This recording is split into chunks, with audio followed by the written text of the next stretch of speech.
O Senhor esteja com todos. Ele está no meio de nós. Proclamação do Evangelho de Jesus Cristo segundo Mateus. Glória a vós, Senhor.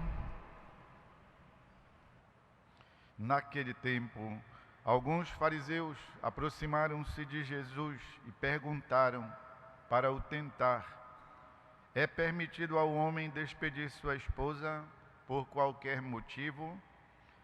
Jesus respondeu: nunca lestes que o Criador, desde o início, os fez homem e mulher? E que disse: por isso o homem deixará pai e mãe e se unirá à sua mulher, e os dois serão uma só carne? De modo que eles já não são dois, mas uma só carne. Portanto, o que Deus uniu, o homem não separe. Os fariseus perguntaram: então, como é que Moisés mandou dar certidão de divórcio e despedir a mulher? Jesus respondeu: Moisés permitiu despedir a mulher por causa da dureza do vosso coração, mas não foi assim desde o início. Por isso eu vos digo: quem despedir a sua mulher, a não ser em caso de união ilegítima, e se casar com outra, comete adultério.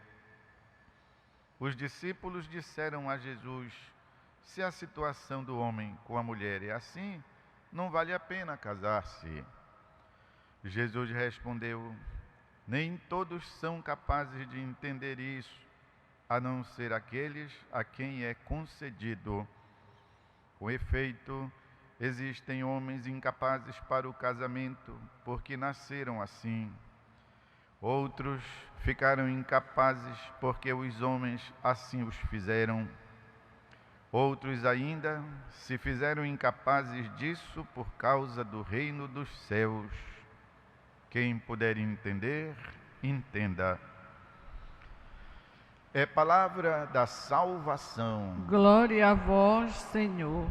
Queridos irmãos e irmãs, faz bem ler, reler estas páginas maravilhosas, especialmente do Novo Testamento, que fala sobre o mistério do amor humano. Como sabemos, recentemente, o Santo Padre, o Papa Francisco, divulgou uma carta apostólica pós-sinodal, falando sobre a alegria do amor, que é o resultado de estudos, de sugestões, de afrontamento de situações a respeito da família no mundo inteiro.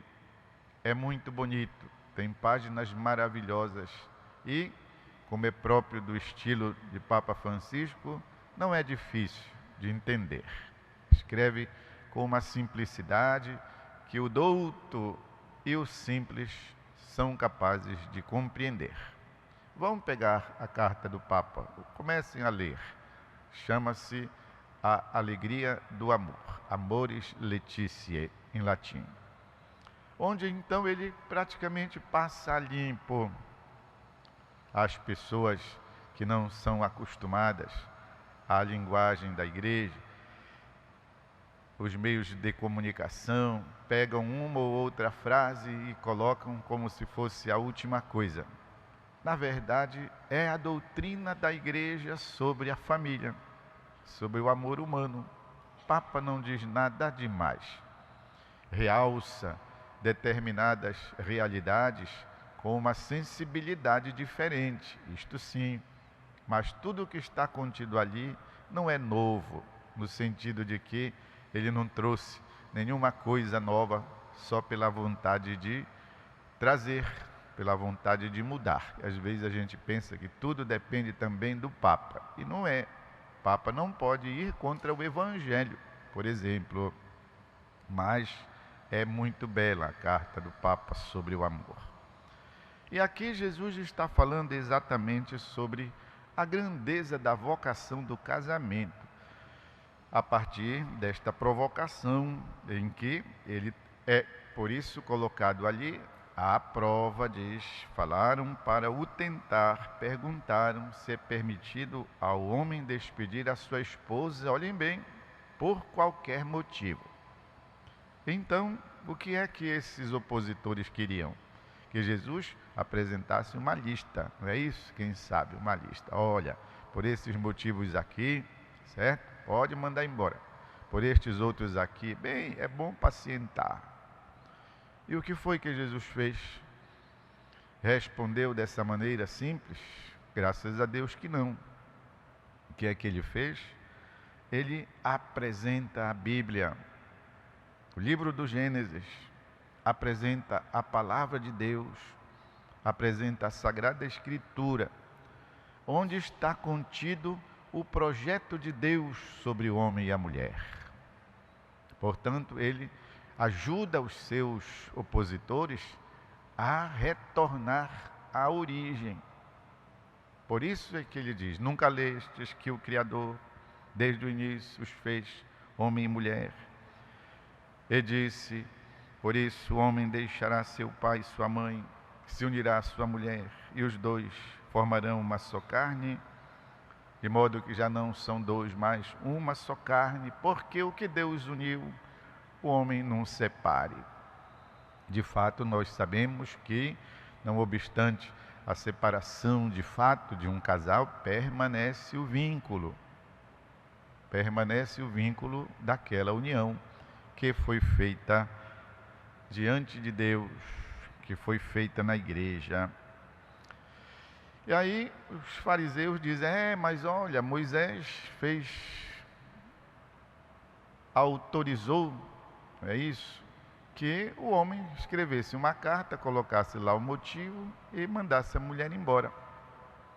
É interessante isso, porque Jesus diz: Moisés fez isso para se ver livre do azucrinamento de vocês na orelha dele.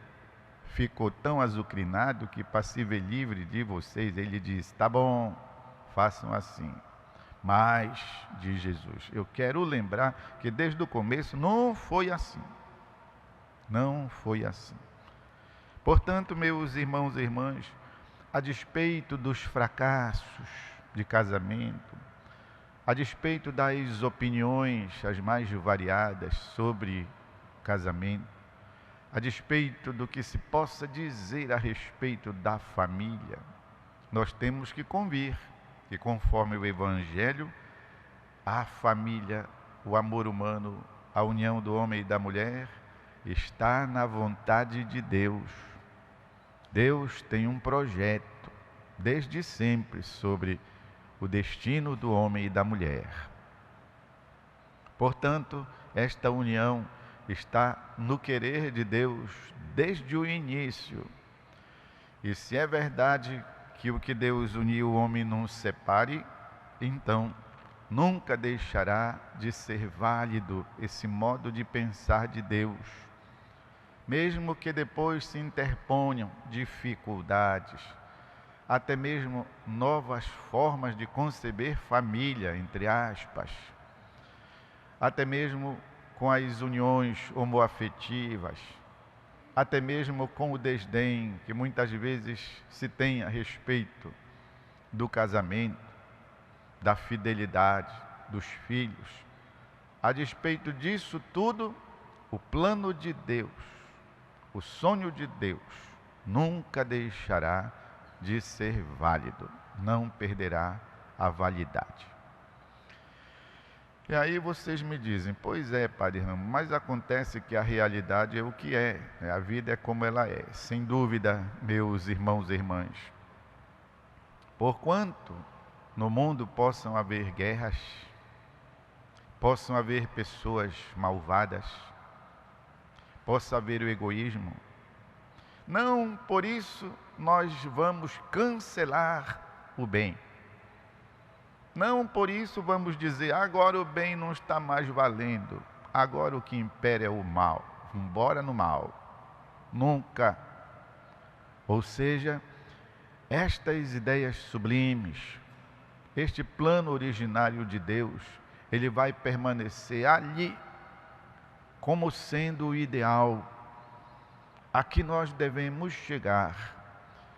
Esse tipo de amor é o ideal ao qual devemos educar as crianças, os jovens, confortar, fortalecer os que estão vivendo já esta experiência, aprender com os velhinhos que, apesar da idade, ainda estão ali firmes e fortes, se amando àquela altura, como convém à idade deles. Eu fui visitar uma pessoa, uma senhora que estava na UTI. Eu nunca me esquecerei porque foi maravilhoso este encontro. Então eu perguntei para ela: cadê o meu velho? Meu velho, eu queria dizer, cadê o seu esposo? Eu pensei que ela fosse dizer: já morreu há muito tempo. Que nada, ele está em casa. Isso é mesmo, é. E que idade ele tem? 94. E a senhora, que mal pergunte, 90. É mesmo, temos mais de 70 anos de casamento. Quantos filhos tiveram? Diz ela: 13. Aí eu fiz que não ouvi direito e perguntei, mostrando 3 dedos. 3? Ela disse: não, senhor, 13. Eu disse: puxa, então quer dizer que foi bom, né? Sabe o que ela me respondeu? Foi não, continua sendo. Que coisa maravilhosa. Eu sorri de alegria ao ouvir essa expressão. Não foi, continua sendo.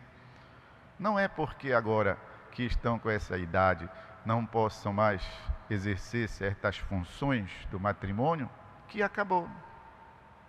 Ou seja, o afeto, a amizade, o cuidado, a estima, o respeito, a fé que os mantém unidos, tudo isso ainda permanece, faz com que ainda continue sendo bom aquele casamento, aquela união.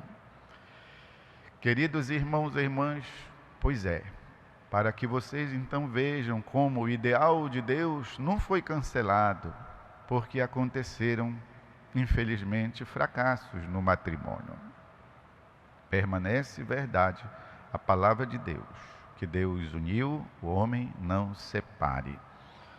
E depois Jesus acrescenta que, apesar disso, ou melhor, acima do matrimônio humano, tem também os ideais de consagração. Aqui fala dos consagrados, dos religiosos, dos missionários, daqueles que consagram sua vida tempo integral à obra de Deus. Estamos em agosto, mês das vocações. Ele fala então sobre isso. Quando então o discípulo diz: mas se for assim, então não vale a pena se casar. E Jesus completa: olhem, certo? Alguns não podem casar porque nasceram incapazes do casamento. Refere-se, pois, à condição psicológica e física, né, para exercer matrimônio.